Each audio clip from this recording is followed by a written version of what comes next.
Hey guys, it's Kim here with Fairily Fiber Fun. Don't mind the hair. I went to the gym this morning and my hair just decided to do its own thing. And I'm not worried about it. Anyway, it's a mess. So, welcome back to my channel. I am doing some little spinning tutorials for all of you, and I thought I would do a little plying tutorial. So, I have a bunch of coarse spun yarns. Well, currently right now I have 3 ready to ply. So on the Lazy Kate, I have one that I did not film, but it is very pretty. This was, when I take a bat out of my store, they have these product tags on them, right? Okay. And I take them out of the store so I can spin them myself. And then when I core spin, I leave this in the bag that the bat came in. And I usually will put the bobbin in the bag, right? That way everything stays together. So I use the information from this tag to figure out percentages of my core, right? Because it's going to weigh more as core spun and coil plied than it did as the bat.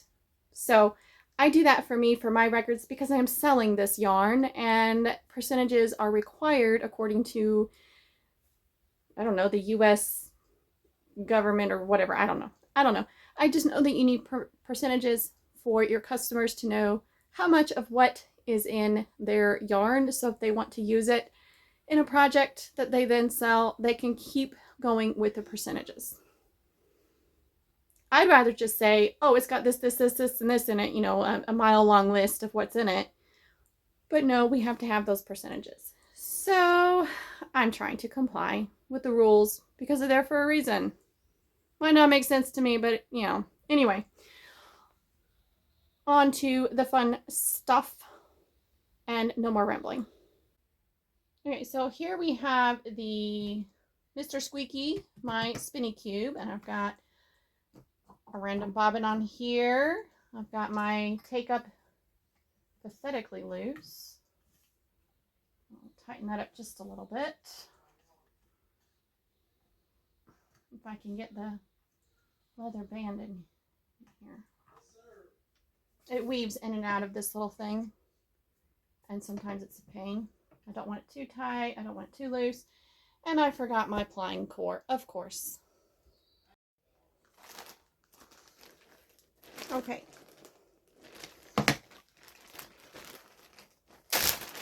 So I have all of these different Maxi Sweethearts yarns that I bought from somebody that was going out of business.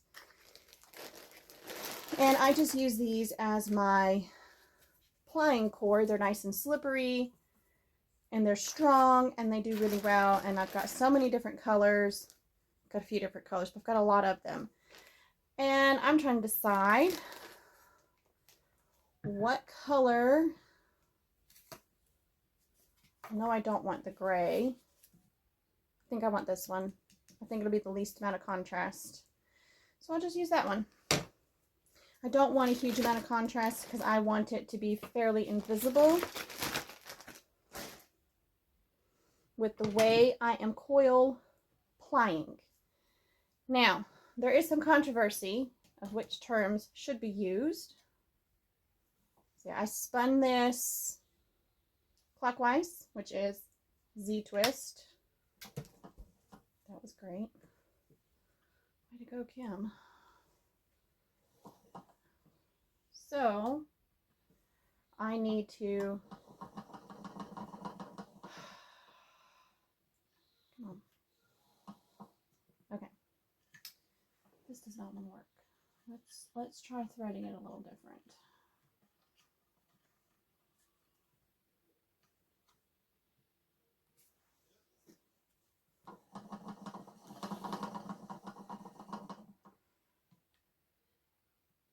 That might work. Okay. So I'm going to try to show you the difference between spiral plying and coil plying, because there's not a huge amount of difference. Take my little paper off of here. Find the end. That was easy. I'm just going to let this tumble around here. Sometimes I let it in my lap. Sometimes I don't. And then I'm going to pull the heavily twisted end of my core spun until I find the end of the spinning. And now I'm going to hold that really tight here. And I'm going to feed the end of the mohair in here with the other core, with the cotton core. And I'm just going to let it get started.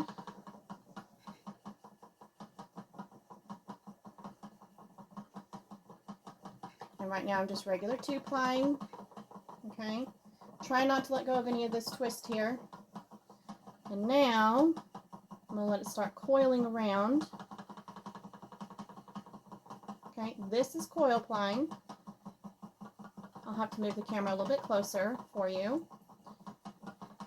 This is what I've been doing the majority of the time that I make core spun yarns and coil ply them. This is what it's going to look like. Super coils are when you take your coils and you push them up so they're really tight. And that's why you would need a slippery core. Okay, we'll do that. Well, if I can untangle that. I'll do that again to show you what that looks like. We have, let me slow that down. We have coil plying.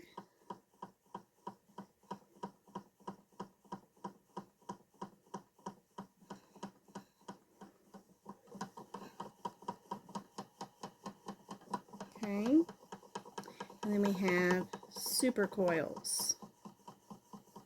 That's the difference, whether it's pushed up or not. And then you have spiral plying,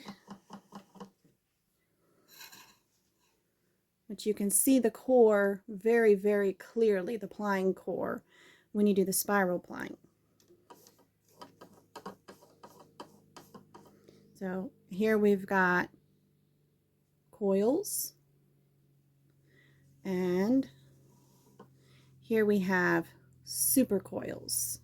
You see the difference in how intensely packed these are compared to these. And then we have the spiral ply down here. So you can see there's really a big difference in terminology and technique. I need to make the take up a little bit stronger here. There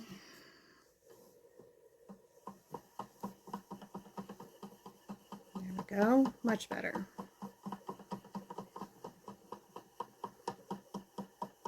And all the texture that's in that original yarn, the core spun, it just gets to hang out however it wants to. I do find if my take up is too strong, my slippery cotton core here just wants to suck right out of my hand onto the wheel. So it's important not to have your take up too strong, but you want it strong enough to take it on fairly quickly so that you're not putting too much twist into what you're doing.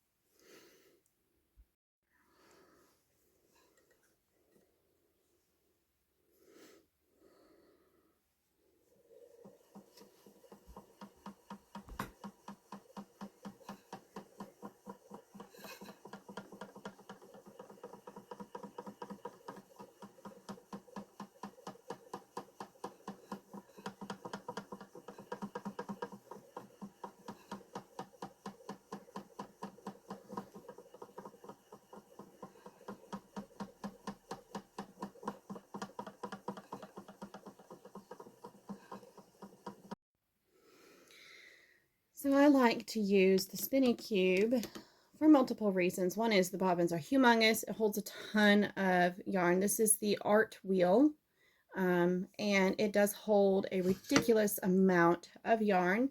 And then it has a stronger take up, which is a little less fiddly than the Magic Craft Rose. The Rose really works well for extremely fine yarns. It's not the greatest for art yarns. If you want the art yarns, I think you need the Magic Craft, what, Susie or whatever that one is, or Aurora or something like that. I forget which one. I don't remember the names of all the wheels. They do make an art wheel. But I like my Rose because it will do a lot. And this wheel is just great. I don't have to treadle because it's an e-spinner. I don't have to... I can set the take up really, really strong, and the wheel's not going to struggle. It's not going to hurt my knees to treadle it because I'm not treadling. I can sit in pretty much any position I want to. I can even lay down and spin if I want to. Although when you're plying like this, I do not recommend doing that laying down. It's a little hard to control. Ask me how I know. So yeah, I like the cube. I can set it to spin really fast or really slow. And like I said, I can fit a huge amount of yarn on these bobbins. Of course, I have to stop and slide the hook around, but it does a really good job for what I need it to do. So there we have it.